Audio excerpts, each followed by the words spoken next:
He said, "Hi, how much time should we report built before asking her out? I usually ask her out 1 minute after meeting her with 99% rejection rate." That's terrible. Is he talking about in person or online? He did not say. It's probably online. So you got to take some time to, because if you think about it, in the real world, if you're not like living digitally, in the real world, you go to a friend's barbecue in the weekend. You know, we're coming up in the playoffs. The NHL playoffs are about to start. You're going to have training camp in a few months for the NFL. The NBA playoffs are going to start, and so you get invited to hang out with some friends, and you're hanging out with your buddy and his wife or his girlfriend. They live together, and she invites a couple cute single girls from her work. She introduces you. You hang out. Say you're watching a game, having some drinks, maybe chilling out by the pool.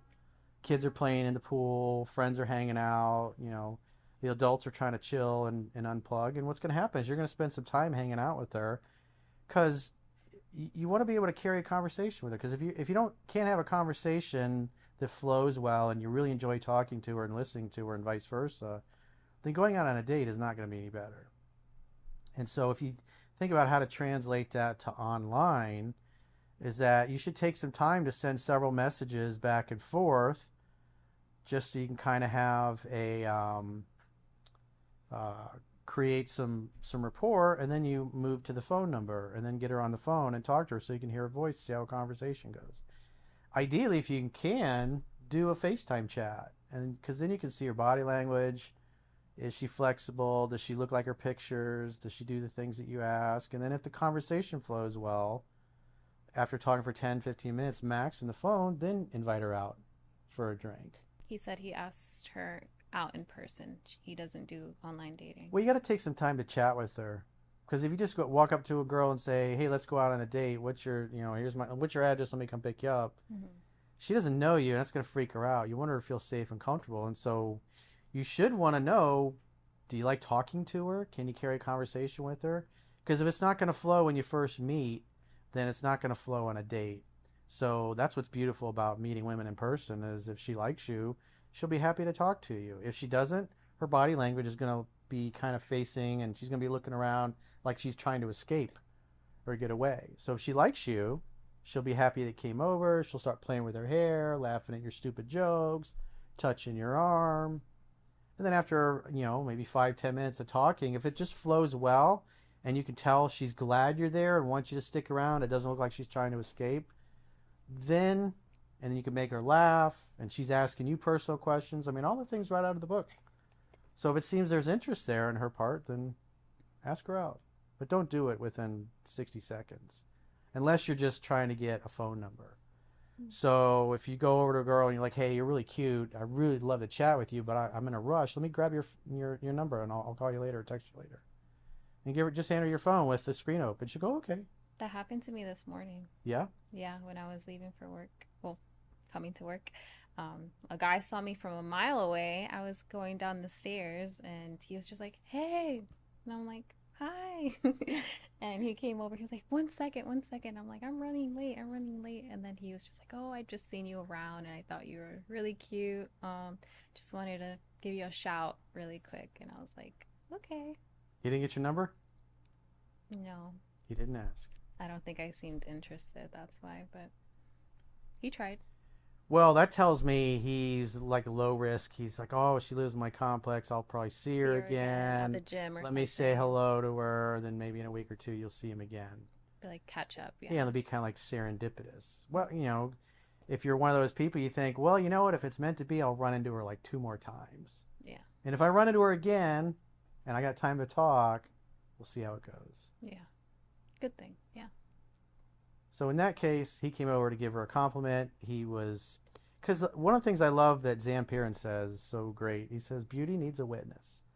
And so Caroline was walking around her building and a guy saw her, and so he had to be a witness to her beauty. Mm. He gave her a compliment and he's like, "See you later." Maybe he's taken Yeah. and he just wanted to tell you that. Maybe. Because guys that are comfortable will do that sometimes. I do that sometimes. I think he's single. Maybe. But probably he was a little gun shy And so he figured he'll see you around again. Yeah, he's playing his cards right. He's taking his time.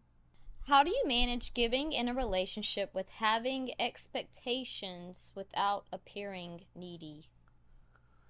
Well, love is allowing, you're basically allowing her to love you, and she hopefully allows you to love her.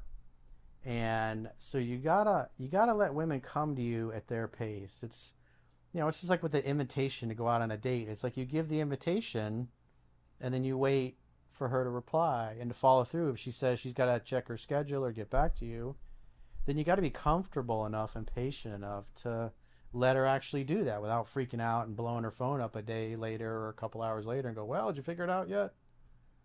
And so being calm and being relaxed, because like I talk about mastering yourself, you're going to do your best work when you're relaxed. And so anytime you can be chill and you can be relaxed and not stressed out and emotionally hijacked, you're going to feel better. Women are going to feel safe around you. Kids are going to feel safe around you. Animals are going to feel safe around you. And that's what you want. I'm wheelchair bound and I don't drive at the moment. Sometimes once a week date isn't possible. How to keep the spark if excuse me, if push it another week. She's offered to even pick me up, but I don't want that to be a turnoff eventually if she picks me up. I am working on driving though. Well, let her pick you up, man. Figure it out. Have something that you can do at your house or near your house, or maybe you can go for a walk and there's a park near where you live or something like that. You got to adapt, everything that's in the book is not etched in stone. It's like not the end of the world if you do something wrong. It's just that the more you do things that are aligned with the book, the better the results you're going to get. The more you stray from it, as you guys see in the video newsletters, the more you're going to struggle. So if you're in a wheelchair, figure it out. Get creative. Do something in your house. Yeah, and if she's offering to pick you up, she probably That doesn't means she likes mind. you. Yeah. And at the end of the day, because I've got Bobby, my friend, he's paralyzed from the nipples down. He can't feel anything. But when it comes to taking care of business, he pops a Viagra like anybody else, and the general stands at attention, and he fulfills his mission. Even though he doesn't feel anything, he makes sure his girl feels something. So, as long as you're beating up her pelvis or she's beating up yours, and you're making her come like a waterfall. It's like, what does it matter? Hang out, have fun, hook up, create an opportunity for sex to happen. If you're in a wheelchair, you got to adapt. If the girl's willing to pick you up, that's awesome. That means she likes you. He has a question. Should guys start dating if they don't have their own place yet but are working towards it? Well, if you're a guy you're living with your parents, maybe you're being smart, building a business in your parents' spare bedroom or whatever, and living like a broke college student, something you could do is get an efficiency type of apartment somewhere that, like, you have a bathroom and the couch, you got a futon or something like that, and you can decorate it nice. You got a nice little kitchen area.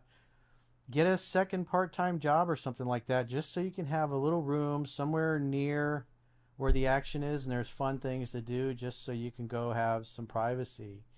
Or, I mean, I've had people that have followed me for years and they live out of their cars. Like, I remember one musician I did a video newsletter for him several years ago.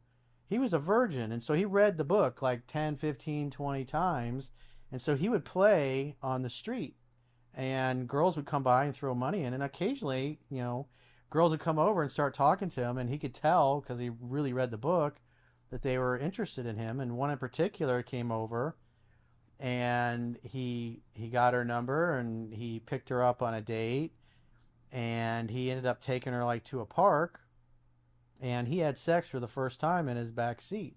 And because he was a really good student, he wanted to make sure he satisfied her, so he was following the article How Men Can Have Multiple Orgasms. So by the time he actually had sex, even though he was a virgin, he was like a pro. And he was like, they fucked for hours when he lost his virginity, and he didn't seem like a guy that didn't know what he was doing.